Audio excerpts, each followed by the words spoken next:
आज हम बात कर रहे हैं टेक जगत की उस दिग्गज कंपनी की जिसके बिना मॉडर्न डेटाबेस और क्लाउड की कल्पना करना भी मुश्किल है, ऑरेकल। लेकिन आज चर्चा इसकी कामयाबी से ज्यादा उन झटकों की है जो ये अपने कर्मचारियों को दे रही है। सबसे पहले ये जान लीजिए कि ऑरेकल क्या भला है।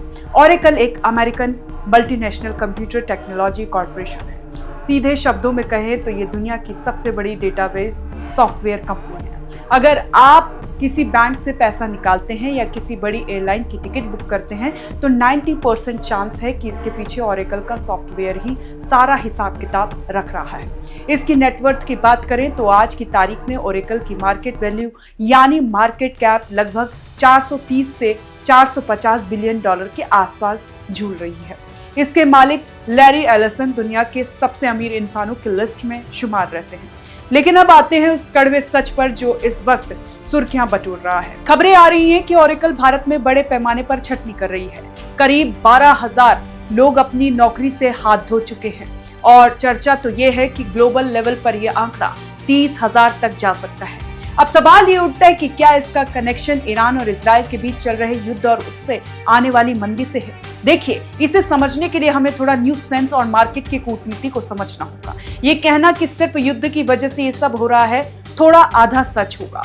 असल ये एक परफेक्ट स्टॉर्म जैसी स्थिति है। ईरान इजराइल का युद्ध सीधे तौर पर पूरी दुनिया की सप्लाई चेन और तेल की कीमतों को हिट करता है। जब मिडिल ईस्ट में आग लगती है तो पूरी दुनिया के इन्वेस्टर्स डर जाते हैं, शेयर बाजार गोता लगाने लगता है और कंपनियां अपने हाथ खींच लेती हैं। इसे हम इकोनॉमिक अनसर्टेनिटी कहते हैं। जब अनिश्चितता होती है तो कंपनियां सबसे पहले अपना खर्च घटाती हैं और उनके लिए खर्च घटाने का सबसे आसान तरीका होता है छठ। लेकिन ऑरेकल की कहानी में एक ट्विस्ट और भी है।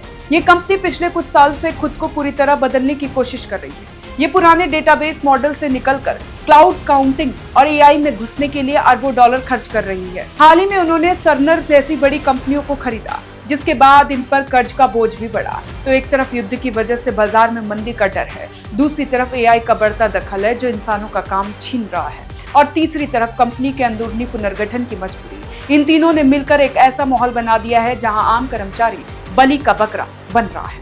तो क्या ये ईरान इजराइल युद्ध का असर है? बिल्कुल है, क्योंकि युद्ध ने ग्लोबल मार्केट का पूरा भरोसा डगमगा दिया है। लेकिन क्या सिर्फ यही कारण है? नहीं, ये कॉर्पोरेट जगत की वो बेहरम सच्चाई है जहां मुनाफा कम होते ही वफादारी किनारे कर दी जाती है। भारत जो ऑरेकल के लिए एक बहुत बड़ा टैलेंट हब रहा है, वहां इतनी बड़ी छटनी होना इस बात का संकेत है कि आने वाले समय में टेक इंडस्ट्री में और भी बड़े भूकंप आ सकते हैं। ये सिर्फ एक कंपनी की बात नहीं है, ये इस बात का अलार्म है ग्लोबल पॉलिटिक्स और बदलती टेक्नोलॉजी के बीच अब कोई भी जॉब पूरी तरह सुरक्षित नहीं है। सावधान रहने की जरूरत है, क्योंकि जब बड़े हाथी आपस में लड़ते हैं या अपनी चाल बदलते हैं तो घास यानी आम कर्मचारी ही कुचला जाता है। अब सवाल ये कि क्या ऑरेकल अकेला है? जवाब है बिल्कुल नहीं। टेक की दुनिया में इस वक्त एक डोमिनो इम्पैक्ट चल रहा है, यानी एक गिरता है तो सबको गिराता है। अमेज़न, मेटा और गूगल जैसी दिग्गज कंपनियां पहले ही इस रास्ते पर चल चुकी हैं। 2026 की पहली तिमाही में 1 लाख से ज्यादा लोग अपनी नौकरियां गंवा चुके हैं। अगर ये सिलसिला जारी रहा तो यकीन मानिए ये सिर्फ एक आईटी की समस्या नहीं रह जाएगी, ये एक राष्ट्रीय संकट बन जाएगा। जरा सोचिए, एक तरफ मिडिल क्लास के हाथ से उनकी नौकरी जा रही है और दूसरी तरफ उसकी रसोई पर हमला हो रहा है। आज देश में आम आदमी पहले से ही गैस सिलेंडर की कीमतों को लेकर ताहिमाम कर रहा है। जब ईरान और इजराइल के बीच तनाव बढ़ता है तो कच्चे तेल की कीमतें रॉकेट की तरह ऊपर भागती हैं। नतीजा, हमारे यहाँ कमर्शियल गैस सिलेंडर के दाम रातों रात 195 रुपए तक बढ़ जाते हैं। और याद रखिए, जब कमर्शियल सिलेंडर महंगा होता है तो बाहर का खाना, ढाबे, रेस्टोरेंट, हर छोटी बड़ी सर्विस महंगी हो जाती है। घर का बजट पहले से ही डगमगाया हुआ है और अब उस पर ये बेरोजगारी की मार। अगर देश की बड़ी कंपनियां इसी तरह छटनी करती रही तो मिडिल क्लास की परचेजिंग पावर यानी खरीदने की ताकत खत्म हो जाएगी। जब जेब में पैसा नहीं होगा तो लोग सामान नहीं खरीदेंगे, और जब सामान नहीं बिकेगा तो देश की जीडीपी धड़ाम से नीचे गिरेगी। एक तरफ महंगाई की आग और दूसरी तरफ छटनी की बर्फ। आम आदमी इस वक्त इन दोनों के बीच पिस रहा है। यह हालात डराने वाले हैं, क्योंकि ये सिर्फ आर्थिक नहीं बल्कि सामाजिक असंतोष की ओर इशारा कर रहे हैं। जब पढ़ा लिखा युवा घर बैठेगा और रसोई का चूल्हा जलना भारी होगा तो गुस्सा सड़कों पर दिखेगा।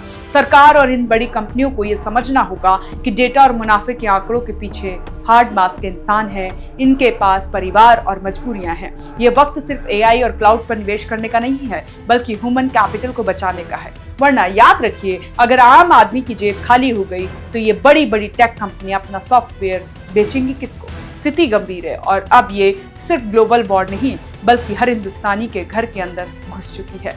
सतर्क रहिए, क्योंकि आने वाला वक्त और भी सख्त इम्तिहान लेने वाला है। अगर आप भी इस बात से सहमत हैं तो कमेंट कर जरूर बताएं और देखते रहें ONG न्यूज़।